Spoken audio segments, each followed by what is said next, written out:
Hi guys, कशा आहात तुम्ही? आय होप तुम्ही सगळे बरे असतले। आज आमच्या शाळेत सरस्वती पूजन आशिल्ले। आमच्या शाळेत म्हणजे ज्या जाग्यार हांव फर्स्ट टू फोर्थ स्टँडर्ड शिकला आणि ती म्हणजे सरकारी प्राथमिक विद्यालय खेडे प्रियोळ। आमच्या शाळेत पळयताच सगळे पयलीचे दीस याद येवपाक लागले। तो गुरुजी कडल्यान आणि बाई कडल्यान पडलेलो मार अजूनही याद येता। आमच्या याच शाळेत शिकलेले म्हाका आनी 2 जाण गावले। शाळेत जेन्ना भितर पावलो तेन्ना तेंच्यो घुमट आरती सुरू आशिल्ल्यो। वांगडा भुरगीं आणि तेंचे पेरेंट्सूय बी आशिल्ले।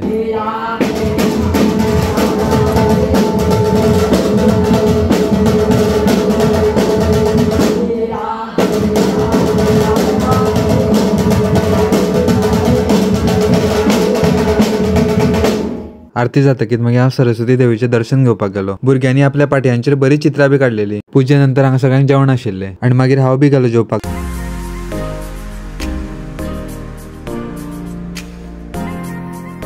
काय सांजचे आमी मकरा पळोवपाक बांदोड्यार महालक्ष्मी देवळान आयली। 2 जाण कॉलेज फ्रेंड बी गावले। मागीर आमी देवळान गेली, देवीचे दर्शन बी घेतले आणि मागीर सगळीं मकरा आरती पळोवपाक बसली।